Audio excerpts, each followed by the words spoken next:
कई के मन में प्रश्न आता है कि जिन राधा रानी की हम कथाएं सुनते हैं वो जब ब्रज में रहती होंगी तो उन श्री राधा रानी की कितनी आयु रही होगी। कैसे देखें श्री राधा रानी को, कोई बड़ी आयु में देखें, वृद्धा रूप में देखें, युवा रूप में देखें, तो श्री राधा रानी का ब्रज में जो निवास है, ब्रज का जो स्वरूप है, उस स्वरूप के अनुसार श्री राधा रानी ब्रज में नित्य किशोरी रूप में विराजमान होती है। जैसे किशोरी होती है ना, कोई 10, 12, 15 इतने साल की जो बालिका होती है, राधा रानी को माता नहीं कहा जाता है, मैया भी नहीं कहते। राधा मैया कौन, कोई नहीं बोलता।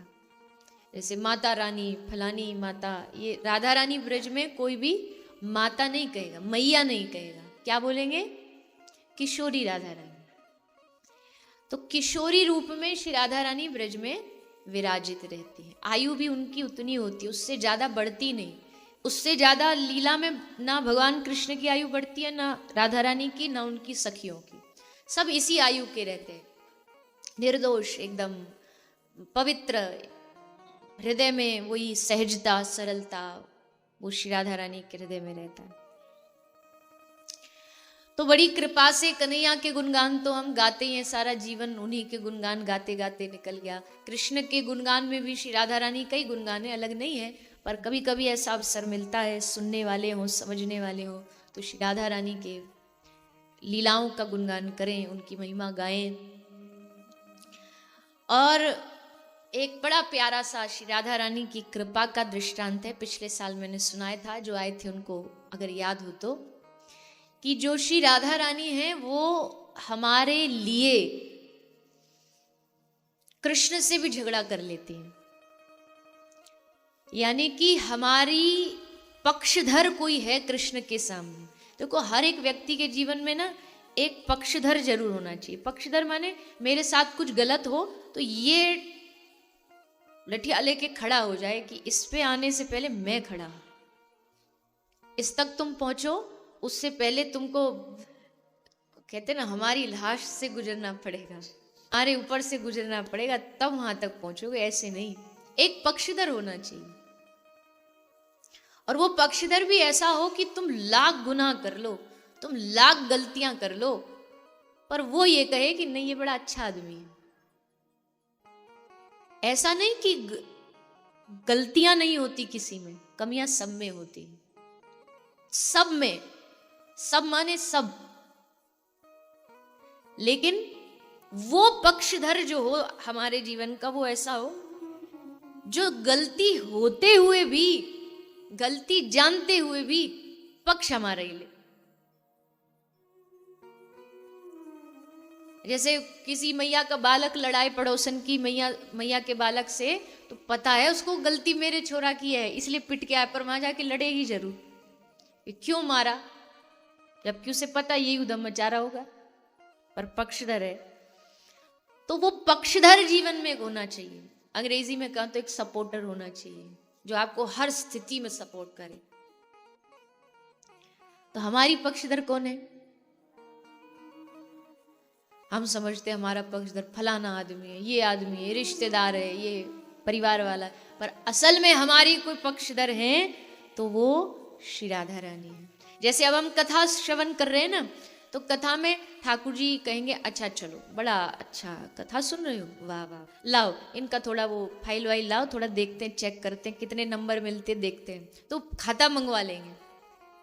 और अगर वहीं श्री स्वामिनी जी विराजमान होंगी तो पकड़ के उनका पेन कॉपी सब लेके फेंक देंगे। खबरदार, इसके बारे में अब कुछ हिसाब किताब जाना तो इसकी जिव्या पर मेरा और आपका नाम है, अब इससे आगे मुझे कुछ नहीं जाना, हो गया काम इतने में। इसका अगला पीछा जितने भी रजिस्टर सब फाड़ के फेंक दो। पिछले तो फेंकेंगे, ये आगे के लिए भी नहीं बनेंगे, इस बात की भी गारंटी ले लेती है। आगे का भी कोई लेखा जोखा नहीं, ये मेरा है, मेरा ही रहेगा। और इस भाव पे जो दृष्टांत जो मैंने कहा पिछले साल भी सुनाया था, बड़ा प्यारा मुझे लगा।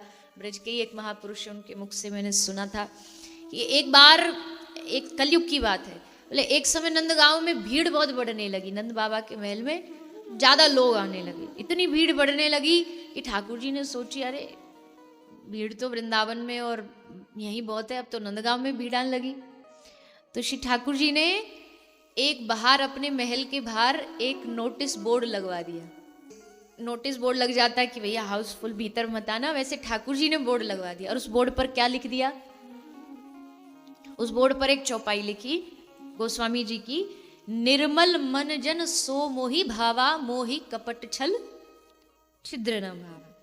निर्मल जन ही मुझे अपना सकता, बाकी किसी की हैसियत नहीं, किसी की हिम्मत नहीं कि मुझे छल कपट तो कतई नहीं पसंद। जिनमें छल कपट ना हो, जिनमें ये सारी अवगुण ना हो, वही भीतर आए, नहीं तो बाहर बोर्ड लग दिया गया कि यही गुण वाले अंदर आएंगे, नहीं तो नहीं आएंगे। तो अपने आप नंदगांव में भीड़ कम हो गई। जैसे लोग आते मंदिर जाने के लिए बोर्ड पढ़ लेते, अरे नहीं हमें तो बड़ा छल कपट है बड़ा, तो वापस चले जाते। कम हो गई भीड़, ठाकुर जी बड़े आनंद, हाँ अब कम हो गई, अब हम मजे से कम गैया चरावे जाएं तो धक्का मुक्की में तो ना जाना पड़ेगा, अब आराम से आनंद से कम भीड़ में रहेंगे। तो श्री राधा रानी ने देखा कि ये भीड़ नंदगांव में पहले तो इतने लोग आते थे, या ठाकुर जी के प्रेमी कम हो गए थे क्या। बैठी थी, विराजमान थी, सब सखी विराजमान थी। तो पूछा श्री राधा रानी ने, क्यों सखियो ये क्या चल रहा है इस टेढ़े की नगरी में, आजकल लोग कैसे कम आने लगे इसके पास।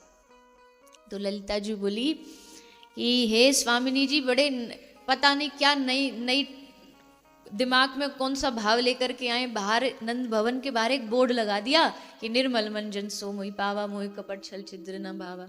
अब सब घबरा जाते हैं जाते ही, अच्छा यहाँ कोई है जो निर्मल मन हो, है कोई कहीं, किसी ना किसी रूप में तो कोई दाग धब्बा हृदय में लग ही जाएगा, मन में लग ही जाएगा।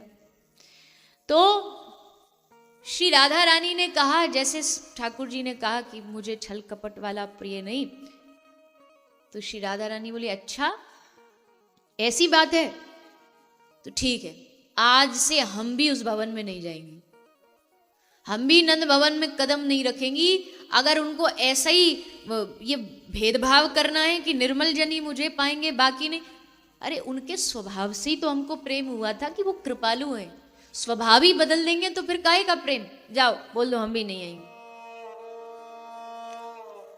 अब नंद भवन में स्वामिनी जी नहीं आ रही, ठाकुर जी आए गैया चरा के नंद भवन में पहुंचे, और जैसे घर में घुसे तो घुसते ही पूछी कि श्री जी कहाँ है राधा रानी। देखो दो तरह के लोग होते हैं ना, एक तो होते हैं जो आते ही घर में पूछते हैं कि मैया कहाँ है, एक वो होते हैं जो मैया की बहू कहाँ है वो पूछते हैं। तो कन्हैया वो मैया की बहू वाले हैं, आते ही पूछेंगे कि राधा रानी कहाँ है, श्री जी कहाँ है हमारी। पूरा नंद महल तो एकदम खाली, श्री जी की जब तक चरणों की नूपुर की ध्वनि नंद महल में न गूंजे तो पूरा उल्लास ही खत्म हो जाएगा। तो ठाकुर जी बोले कैसे श्री राधा रानी कहाँ है, तो किसी ने बता दिया रूठी बैठी हैं तुमसे, तुम बड़े स्वच्छ हृदय वालों को अपनाना सीख रहे हो, इसलिए वो भी रूठ गई है आपसे। अब निर्मल मन कौन लाएगा, कहाँ से लाएगा, नहीं होगा तो क्या आपके पास आने का अधिकारी नहीं है। तो ठाकुर जी ने फिर जाके अनुनय विनय किया राधा रानी से कि हे श्री जी आपके बिना तो सब लीला ही अधूरी हमारी, आप चलो ना। राधा रानी ने कहा चलूंगी, एक काम करो, क्या, बोले तुम्हारे वो घर के बाहर तुमने जो बोर्ड लगाया ना उसको बदलवाओ, उसको चेंज करो, उस पर जो लिखा उसको चेंज करो, तब आऊंगी। तो श्याम सुंदर ने जा करके उसको बदला, और अब बदल के क्या लिखा, बदल के लिखा सन्मुख होई जीव मोहे जब ही, जन्म कोठी अगनाश ही तब ही। सन्मुख हो, जैसे मेरी शरण में कोई आए, एक पल के लिए, एक क्षण के लिए बस आ जाए, उसके जन्म जन्मांतर के सारे अधमों को, सारे पापों को मिटा देता हूं, राख कर देता हूं। जन्म कोटि, एक जन्म के नहीं, जन्म जन्मांतर के जितने पाप सबको नष्ट कर दे। जैसे ही जीव मेरे सामने आके हाथ उठा के कह देगा ना कि हे नाथ, हे प्रभु, मैं आपका हूं, बस हिसाब किताब पीछे से खत्म। जब ये नोटिस बोर्ड लगा तब श्री राधा रानी बड़े आनंद से अपनी सखियों के साथ नंद महल आई। तो एकमात्र श्री राधा रानी ही है, इसलिए उन्हें राधा रानी की शरण आवश्यक है। तो वो श्याम सुंदर स्वामिनी, देखो कन्हैया आए ना ब्रज में, तो बेचारे ठाकुर जी खुद कह रहे हैं, ठाकुर जी कहते पता नहीं कौन से नक्षत्रों में मेरा जन्म हुआ कि इस ब्रज में जब से मेरा जन्म हुआ बस सुनता ही सुनता आ रहा हूं। सब सुना आते हैं, आके सुना जाते, ए नंद को छोरा चोर है, चुपचाप बैठ के सुन लेता हूं। सुनाते ही सुनाते, और ठाकुर जी कहते ये सुनने के लिए ही मैं आया हूं। चोर कहलाया, मैंने गालियां खाई, ग्वालाओं की सखाओं की, खेल से मुझे निकाला गया। जब मन चाहे सखा खेलते हमको बाहर निकाल के, कभी घोड़ा बना ले, कभी घोड़ा बना लिए गए, और हंस हंस के हमसे कहते हैं, हंस हंस के हमको सुनाते हैं, और मैं भी हंस हंस के सुनता हूं, जी भर के सुनता हूं उनकी सब बातें। मुझे उनके सुनने में बड़ी रुचि आती है, और कहते हैं और सुनाओ, मैं सब सुनूंगा। इस ब्रज में मैं कहने नहीं आया, बस सुनने आया हूं। ये सबरे जो उधम है ये सब तुमने सिखाया, ब्राह्मण पत्नियों के पास तुमने भेजा कि जाओ उनसे जाके भोजन लेकर के आओ, ग्वाल बाल आकर के सुना देते हैं। और सखियां, अरे राम, सखियां तो ऐसा ठाकुर जी को सुनाती है, बहा पकड़ के कन्या को एकदम पकड़ लेती है, और खूब तारी के यहाँ ते जाएगो कि न जाएगो, भाग यहाँ ते, और डरते डरते डरते ठाकुर जी भाग के चले जाते हैं। कहीं सखी हमको पकड़ के 2-4 मार दी तो बस हो गया काम। सखी सुनाती है, खबरदार हमारी मटकी दे हाथ लगाए तो आ गए हो ना घर तो ऐसो लंबो पारूंगी कि कभी दोबारा ना घुसेगो मेरे घर में। डराती है ठाकुर जी को, लौट के मत आ जाइयो वापस। मैया ने आके सुनाई, ऊधमी कहाँ घूम के आयो है, कहाँ ये पूरे शरीर को माटी में लगा रखो है, इतनी देर लगा दी तेने, बाबा जैसे तो एक गुण ना पाए तेने। तेरे बाबा देख कितने शांत, एकदम शांत, तू एकदम उनको विपरीत है, गली गली में हल्ला मचा तो डोले। कई सकीने ने पकड़ लिए ना, हाथ ने जोर से पकड़ लियो तो हमारा नाटक चालू हो जाती है, होता कुछ नहीं, जोर जोर से चिल्लाने लगे, अरे मैया मार दियो मार दियो मार दियो। सबको लोग अरे भैया कितना पीटा, कितना मार रहा है, चिल्ला रहे हैं। मैया सुना रही तो ठाकुर जी कह रहे, अरे ओ मैया कैसी बात कर रही है तू, मैं तो सीधो भलो अच्छो भलो गैया चरा के घर सीधो धसी रहे हो कि ये गोपी मुँह को रोक के ठाड़िए जाए। कोई बोले कन्हैया हमको नाच के दिखा दे, कोई बोले कन्हैया हमको बंसी बजा के दिखा। अब बता मैया, ना भी करके दिखाऊं तो फिर तोते आके शिकायत करेंगी, तेरो छोरा तो बड़ो बदमाश है, बात ही ना माने। सो मैया इनकी बात माननी पड़े मोको तो। अब मैया जो अभी कन्हैया पे गुस्सा कर रही वो बदल के अब आ गया गोपियों पे, अच्छा ऐसा कर रही है, हाँ मैया ऐसा करती है। अब मैया सखियों को सुनाने लगी। तो ऐसे ही श्री ठाकुर जी बड़े खुश होते हैं जब मैया सुनाती है ना गोपी को, तब फिर उससे पूछते अब कहाँ गई तेरी गज भर की जीभ, अब कैसे छुप बैठी है, बोलना मैया के सामने, हमसे तो बड़ी वहां जबान लड़ा रही। पर सखी कैसे बोलते, मैया के सामने तो थोड़ी मर्यादा है, तो चुप बेचारी अपना आंखें नीचे झुका लेती। और जब शिकायत करके गोपी घर जाने लगती हैं तो फिर महल से निकल के उनके पीछे पीछे तक बाहर जाते, क्यों, भीतर तो सुना नहीं पाई थी, तो अब सुनने के लिए उनकी वही ताने, वही गाली, वही भाव सुनने के लिए पैदल पैदल बाहर तक आते कि अब सुनाएगी, अब आनंद आएगा। पूरा कोटा पूरा करके आते अंत में राधा रानी के पास। और जब राधा रानी के पास आते तब राधा रानी किसी भाव में, किसी भी मन के भाव में कन्हैया के रस को बढ़ाने के लिए ही, कन्हैया के उस प्रेम को बढ़ाने के लिए श्री राधा रानी भी थोड़ा थोड़ा मान कर देती हैं, कोई बात से नहीं। ऐसी देखो राधा रानी का मान 3 प्रकार का होता है। एक है सहज मान, सहज मान जहां स्वाभाविक रूप से कोई स्वभाव सहजता से श्री राधा रानी अपनी एकदम बोहें घुमा लेती हैं श्याम सुंदर की ओर से, थोड़ा रूठ जाती हैं, रुष्ट हो जाती हैं, वो सहज मान होता है। और एक होता है निष्कारण मान, निष्कारण मान जिसका कोई कारण ही ना हो, कोई भी बात बनाई और उस पर ही रूठ गई। जैसे ठाकुर जी ने आके कहा किसी बात में, आकर के राधा रानी से कहा, हे प्रिय चंदानने, हे प्रिय चंदानने। राधा रानी को उपमा से बुलाया पर निष्कारण मान इस बात पे रूठ गई। बोले क्यों रूठ गई? चंदानने, तुमने तो चंद्रावली को बुलाया। अब कह रहे हैं स्वामिनी जी से कि आप चंदानने हैं, पर वो इस बात से रूठ गई कि आपने तो, ये इसको कहते जबरन अटकना, आ बैल मुझे मार। ये वो वाली स्थिति है कि ये अकारण मान है। मान की कोई बात नहीं, पर थोड़ा सा मान करेंगी तो फिर और रस बढ़ेगा, इसलिए श्री जी अकारण मान करती है। एक होता सकारण मान। सकारण मान क्या होता? उसमें ठाकुर जी सचमुच जब कभी कभी गड़बड़ कर देते हैं, तब श्री राधा रानी उसमें थोड़ा सा रुष्ट हो जाती है, उसमें थोड़ा रूठ जाती है। एक कन्या की मुस्कुराहट देख करके एकदम मान भाग जाता है दूर, पर ठाकुर जी एकदम कठोर हृदय करके 1 दिन 2 दिन 3 दिन बोले ही नहीं। राधा रानी ढूंढ रही हैं कहाँ है श्याम सुंदर, हाय मेरी ये दशा, मैंने क्या भाव रख दिया उनके चरणों में, छोड़ के चले गए, अब मेरा व्याकुल हृदय कहाँ शांति पाएगा। ये कहते कहते कहते कहते मूर्छित होके गिर। श्री यमुना महारानी, बड़ा प्यारा भाव है। यमुना महारानी ये तो श्री जी की भी सहचरी है ना, तो यमुना महारानी को लगा ये कितना बड़ा अनर्थ हो गया, अब अगर श्याम सुंदर नहीं आए तो हमारी स्वामिनी जी के प्राण नहीं टिक पाएंगे। तो यमुना ने क्या किया?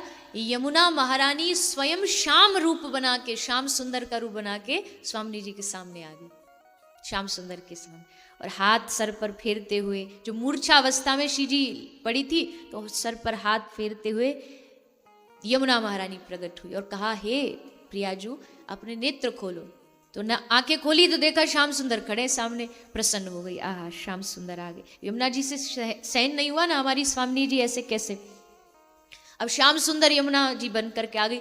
उधर जब कृष्ण ने देखा कि यहाँ तो ऑलरेडी एक श्याम बैठा है, तो आए भागे भागे। अब भाग करके आए तो भैया तू कौन है?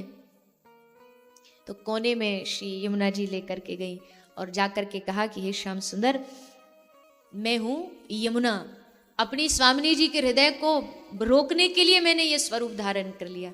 ठाकुर जी बड़े प्रसन्न हुए और उसी लीला को देख करके, उसी भाव और इसी लीला के कारण श्याम सुंदर ने यमुना जी को अपना स्वरूप दे दिया। इसलिए यमुना जी काली हो गई, श्याम रूप हो गई, होगी श्याम रूप में। कालिंदी यमुना कल कल छल छल करके ब्रज में बहती है। तो श्री राधा रानी का जो मान होता है वो कई कई कारणों से, कई भावों से होता है।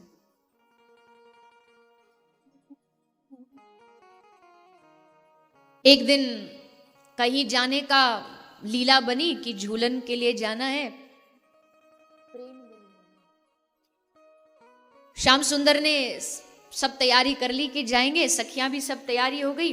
राधा रानी ने सोचा कि श्याम सुंदर भी आ चुके होंगे, तो वो भी तैयार होकर के आ गई, लेकिन श्याम सुंदर नहीं आई और मान करके बैठी।